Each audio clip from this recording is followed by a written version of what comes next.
VPN और फतवों का पाकिस्तान। अगर पता होगा पाकिस्तान में एक नया नया फतवा दोबारा जारी हुआ है जिसके ऊपर कहा गया कि वीपीएन को इस्तेमाल करना जो है वो शरीयत के खिलाफ है और पाकिस्तान के खिलाफ है। यानी पाकिस्तान को शौरी तौर पर अमली तौर पर इस मकाम पर नीचे करा दिया गया है कि अब हम अपना मुकाबला किसी भी मुल्क के साथ नहीं कर सकते, किसी कौम के साथ नहीं कर सकते, और ये हमारे लिए एक शर्म का मकाम है।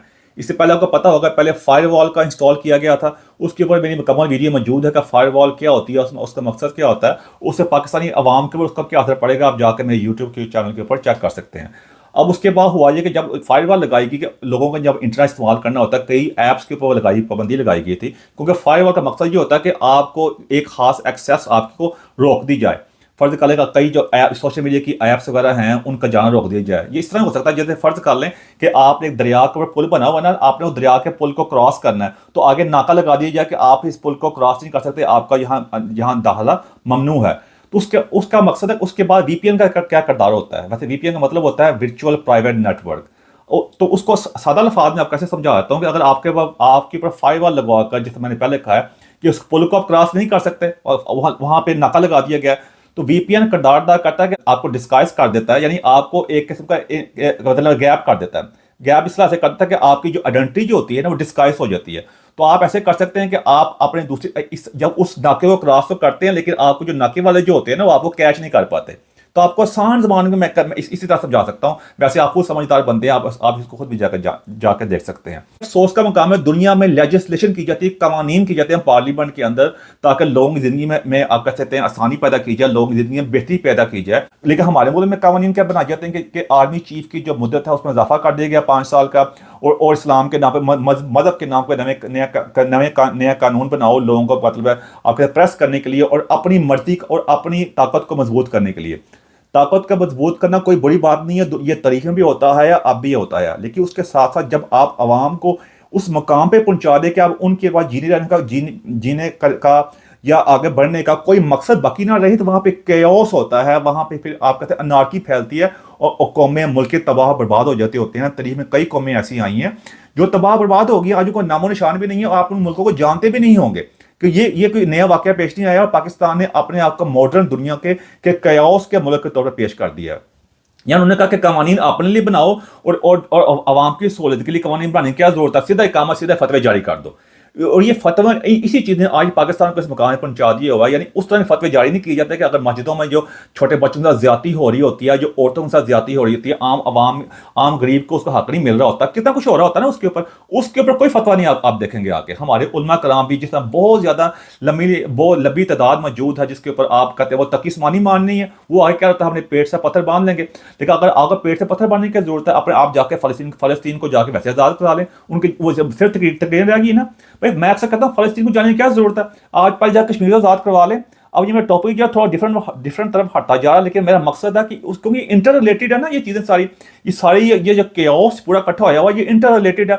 और ये फतवों का सिलसिला भी जो है, अब देखा जाए फतवा ने कहा जो वीपीएन इस्तेमाल करेगा वो शरीयत के खिलाफ है। अब पाकिस्तान में सिर्फ मुसलमानों के अलावा वहाँ बाकी अक़लीतें भी हैं जिसमें कहते हैं हमारे मसीही भाई भी हैं, हमारे हिंदू भाई भी हैं, हालांकि उनकी तादाद को बहुत कम कर दिया हुआ है, उनके साथ जो ज्यादतियाँ हो रही हैं। अब सवाल यह है क्या उनके ऊपर भी फतवा जारी होगा? अब मैं अक्सर बात करता होता हूँ जिस तरह मजहब के नाम पर मजहबी नशाई कौम बना दिया हमने पाकिस्तान का, मजहबी इंतखाब संदी जो है अपने अरूज को जा रही है, बल्कि पाकिस्तान का मजहबी इंतखाब संदी का कोई सानी नहीं है इस तरह का, कि इस तरह की हमने ऐसी कौम तैयार कर दी है। और मैं बार बार ये बात करने की कोशिश कर रहा होता हूँ, उसमें यह है कि जो आने वाली नस्ल को तबाह बर्बाद कर दिया है, क्योंकि आजकल के लोग जिससे मुतासर हो रहे हैं, बल्कि हो गए मजहबी इंतखाब संदी से, कल को उन्होंने बाप बनना है, फिर उन्हें आगे दादा बनना है, तो अपने बच्चों को जो ट्रिकल डाउन इफेक्ट होता है उनको क्या जगह तालीम देगी। इसी तरह यही वजह होती है कौमें तबाह होती हैं।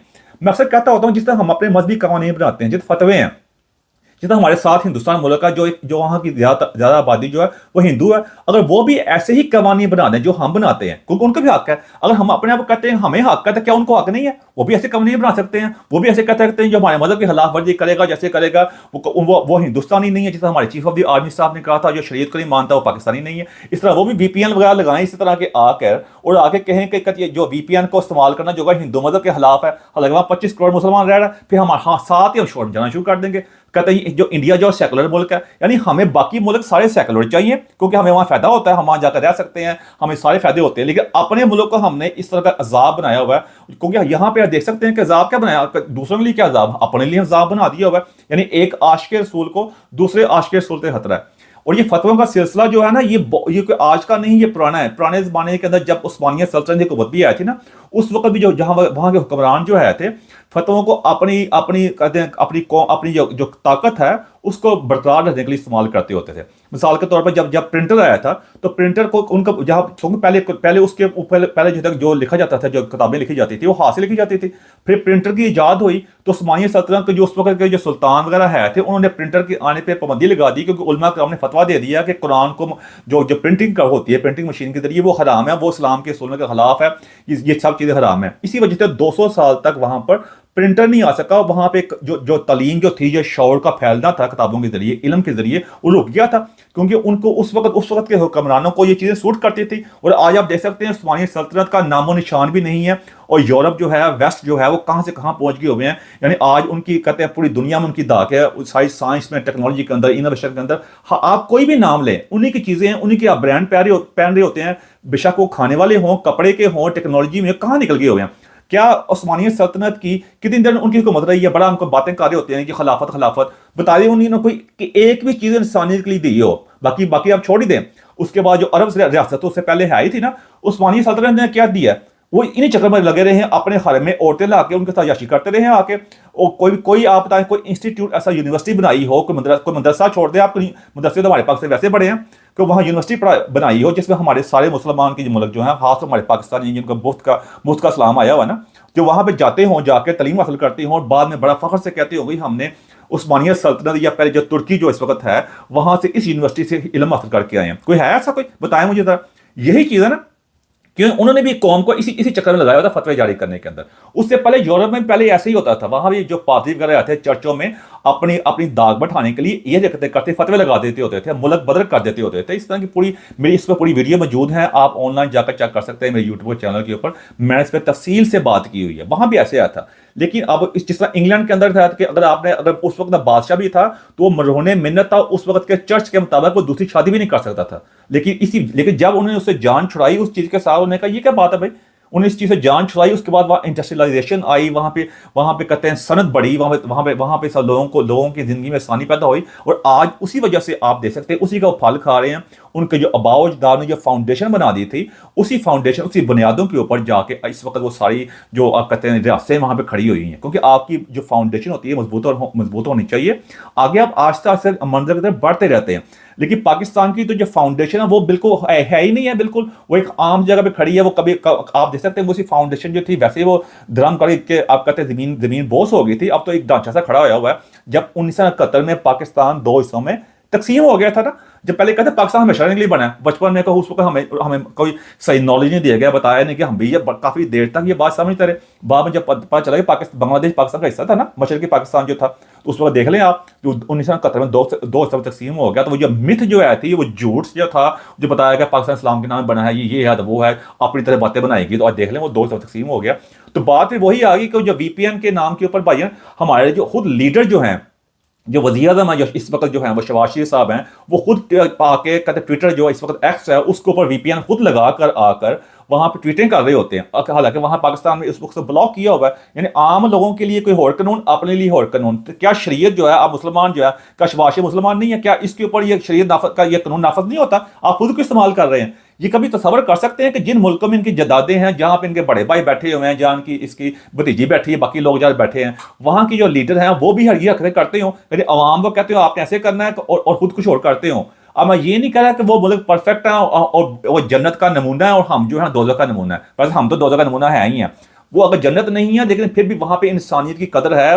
वहाँ पे बहुत चीज़ें खराब हैं, लेकिन इतनी खराब नहीं है। वहाँ पे आपकी ज़िंदगी इस तरह का ज़ाब नहीं है, इतनी मनाफ़कत नहीं है। और मनाफ़कत जो हिपोक्रेसी होती है वही किसी कौम को तबाह बर्बाद कर देती होती है। इस तरह के फतवे जारी करके आगे उस तरह के वही उलमा कराम है, जब बच्चों से ज़्यादती होती है जाके उसी आलम को जाकर बचाते हैं, जाके वही माँ बाप जो होते हैं इस्लाम के नाम के ऊपर जो होते हैं वो कहते हैं माफ़ कर दिए। ये कौन सा मज़हब है? देखिए भाईजान, कोई मज़हब जो होता है, कोई भी क्यों ना हो, जब वो इस किस्म के मामला में आ जाता है, इस मामला के अंदर उलझ जाता है, सवालों को जवाब नहीं दे पाता, आम आवाम को इंसाफ नहीं मिल रहा होता, तो वो फिर ज़्यादा देर तक वो जो ढांचा जो होता है बरकरार नहीं रह सकता। वो इसी तरह है कि अगर एक आम लोग जो हैं, एक आम गरीब घराना, उसके उनके बच्चे वगैरह उनकी जो जो मोहब्बत करने वाले हैं, उनके साथ ज्यादती हो जाए, वो कत्ल वगैरह हो जाए, उनके साथ हो जाए, उनको आपको जाके इस तरह हमारे उलमा करम आगे जाके कोई मसला नहीं है, आपको ऊपर जाके क़यामत वाले दिन जाके आपको इंसाफ मिल जाएगा। अब बताएं ये क्या वो चीज़ का मानेंगे कभी जाके? आप उनको जितनी बड़ी तसल्ली दें, वो यही अक्सर नहीं होता, जो जराइम हो रहे होते करें हमें इंसाफ चाहिए, हमें जब हमें हमें वही इंसाफ चाहिए जो हमारे साथ हुआ है, उनके साथ वही होना चाहिए। क्या वो ये कह रहे थे हम अल्लाह भी छोड़ते हैं? कभी ये कहते हैं? जो अब आपके सामने सारी चीजें हैं, यही चीज है, इसी चीजें हम इसे मुकाम पहुंचा दिया हुआ, ये फतवेबाजी, ये इसी चीजें ये चीजें ला आकर हमने अपने मुल्क को एक किस्म का आपका फतवा लैंड बना दिया हुआ, एक जोक बना दिया हुआ है। कोई अफ्रीका में भी ऐसा नहीं हो रहा, कहीं भी ऐसा नहीं हो रहा होता। मेरा सिंपल सवाल है भाई, मैं बार बार इतनी लंबी तमीज़बानी क्या जरूरत है, लंबा बात करने को, इसको धकेलने की क्या जरूरत है कि अगर बाहर के मुल्क के अंदर भी इस तरह के फतवे जारी किए जाएं, क्योंकि उनके अपने कवानीन, हिंदुस्तान भी ऐसे फतवे जारी करे कि जो हमारे मजहब को नहीं मानेगा, हमारी मजहबी शख्सियात को नहीं मानेगा, हम वो हिंदुस्तानी नहीं है, और वीपीएन, हम भी वीपीएन लगाते हैं, और जो वीपीएन इस्तेमाल करेगा वो हमारे मजहब के और शरीयत के खिलाफ, वहाँ 25 करोड़ मुसलमान रह रहा है, बोला ना। उसके बाद इस तरह के मामला जो हैं बाकी जो जो ममालिक हैं, जैसे यूरोप है, यूके है, अमेरिका है, कनाडा है, ऑस्ट्रेलिया है, न्यूजीलैंड है, देखा जाए तो वो एक क्रिश्चियन कंट्रीज है ना, वो भी इस तरह कानून बना शुरू कर दें कि जो हजरत ईसा अलैहिस्सलाम को अल्लाह का बेटा नहीं मानेगा मजहबी लिहाज से, हमारे लिहाज से वो पैगंबर है, अगर वो भी ऐसे कानून पास करना शुरू कर दें तो फिर आप क्या करेंगे? वो भी ऐसे ये सेम ही चीज़ें अपने मुल्क में लेकर आना शुरू करें। और यही चीज़ें हैं जैसे हमारे वहाँ बाहर के मुल्कों में जो लोग वहाँ पहुँचते हैं, जब तक नेशनलिटी नहीं मिलती चुप कर बैठे होते हैं, जैसे नेशनलिटी मिलती है इनका अंदर का मन्नाफ के मुसलमान जाग पड़ता है। कोई बड़े कई वो डॉक्टर जाकिर नाइक के फॉलो करने वाले भी हैं। अब मैं कई दफ़ा कहा, डॉक्टर जाकिर नाइक ने तो कहा है बाहर के मुल्क की नेशनलिटी लेना हराम है, और जो लोग अमेरिका में रह रहे हैं और जो उनके लिए उनके मुकाबले पाकिस्तान में जो लोग रहते हैं उनमें उनका वो जनरल में पहले चले जाएंगे, तो अब वापस पहुंचो।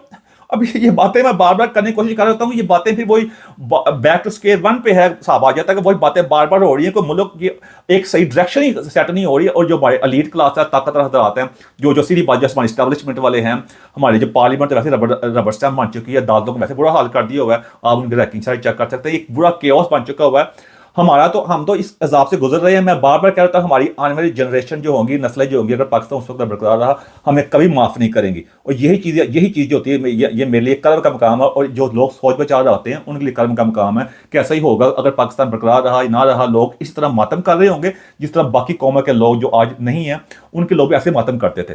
लेकिन आज का ज़माना कुछ हो रहा है, साइंस टेक्नोलॉजी का ज़माना है, इंफॉर्मेशन का ज़माना है। जितनी तरक्की आज 15 से 20 साल के दरमियान लास्ट 15 to 20 ईयर्स के अंदर हुई है, पूरी दुनिया की तारीख में ऐसी तरक्की नहीं हुई, इतनी इंफॉर्मेशन का सैलाब नहीं आया, लोगों की ज़िंदगी में इतनी आसानी पैदा नहीं हुई आपस में कम्युनिकेशन करने की। आज के उस ज़माने में बातें हो रही थी कि साथ वाली गली को पता नहीं होता था, किसी को पता भी नहीं था दुनिया में कौन से मुल्क है, कौन सी कौमें किस तरह की होती हैं। आज वो चीज़ नहीं है, उस वक्त वो चीज़ें चल गई थी, आज वो चीज़ें नहीं चल सकती। इसलिए आज हम आपके सामने सारा कुछ आ चुका हुआ है। इसलिए अगर हम आगे बढ़ना चाहते हैं, हमें इस चीज़ को मानना पड़ेगा, इसको सीखना पड़ेगा, और इंसाफ का जो निज़ाम है उसके अंदर सबको बराबर में लेकर आना पड़ेगा। और एक ही तरीके से आगे बढ़ सकते हैं हमें साइंस में, टेक्नोलॉजी में, इनोवेशन के अंदर, रिसर्च में, एजुकेशन के अंदर, और AI में, और आगे जो हो टेक्नोलॉजी आएंगी उसमें अपना नाम पैदा करना पड़ेगा, और खुद ही को कार बुलंद देना कि हर तकदीर से पहले खुदा बंदे से खुद पूछे बता तेरी रज़ा क्या है। एंड होगा मेरी कोई ऐसी बात जो आपको अच्छी लगी हो समाज चाहता हूँ। Thank you very much.